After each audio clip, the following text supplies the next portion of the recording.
ಅಂತದ, ಅದರ ಒಳಗೆ ಬಾಕ್ಸ್ ಹಾಕಿ ಕೊಟ್ಟಿದ್ದಾರೆ ನೋಡಿ, 16 ಜನಪದಗಳು. ಆ 16 ಜನಪದಗಳಲ್ಲಿ ಮಹಾದೇವಿ ಮಗಧ ಸಾಮ್ರಾಜ್ಯ ನೋಡಿ, ಮಹಾದೇವಿ ಮಗಧ ಸಾಮ್ರಾಜ್ಯ. ಜನಪದಗಳು ಅಂದ್ರೆ ನಿಮ್ಗೆ ಇಷ್ಟೇ ಗೊತ್ತಿರ್ಲಿ, ಚಿಕ್ಕ ಚಿಕ್ಕ ಹೆಂಗ್ರಿ ಚಿಕ್ಕ ಚಿಕ್ಕ ಮನೆತನಗಳನ್ನ, ಚಿಕ್ಕ ಚಿಕ್ಕ ಸಾಮ್ರಾಜ್ಯಗಳನ್ನ ಜನಪದ ಅಂತ ಕರಿತೀವಿ ನಾವು.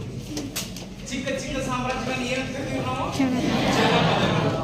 ಆ ಚಿಕ್ಕ ಚಿಕ್ಕ ಸಾಮ್ರಾಜ್ಯಗಳನ್ನ ತನ್ನ ಸಾಮ್ರಾಜ್ಯದ ಒಳಗೆ ವಿಲೀನಗೊಳಿಸಿಕೊಂಡು ಬೆಳೆದ ಸಾಮ್ರಾಜ್ಯಕ್ಕೆ ಏನಂತ ಕರಿತೀವಿ ಅಂದ್ರ ಮಹಾಜನಪದ ಅಂತ ಕರಿತೀವಿ. ಮಹಾಜನಪದ ಅಂದ್ರೆ ದೊಡ್ಡ ಸಾಮ್ರಾಜ್ಯ ಅಂತ. ಆ ಸಾಮ್ರಾಜ್ಯವನ್ನು ಮಗಧ ಸಾಮ್ರಾಜ್ಯ. ಈ ಮಗಧ ಸಾಮ್ರಾಜ್ಯದ ಸ್ಥಾಪಕ ಯಾರು?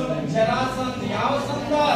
ಜರಾಸಂಧ ಮತ್ತು ಗರ್ಧಕ ಇಬ್ರು ಕೂಡಿ ಏನ್ ಮಾಡ್ಬಿಟ್ರು ಅಂದ್ರ ಮಗಧ ಸಾಮ್ರಾಜ್ಯವನ್ನ ಏನ್ ಮಾಡ್ಬಿಟ್ರು? ಹಾಳು ಮಚಾಡಿ ಏನ ಇತಿಹಾಸ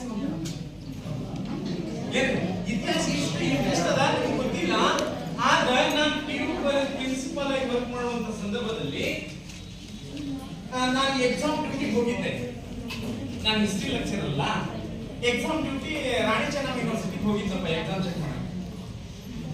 ಆಗ ಪದವಿ ಇರ್ತಕ್ಕಂಥ ವಿದ್ಯಾರ್ಥಿ ಏನ್ ಕೇಳಿದ್ರು ಅಂದ್ರ ಅಲ್ಲಾವುದ್ದೀನ್ ಖಿಲ್ಜಿಯ ದಂಡಯಾತ್ರೆಗಳ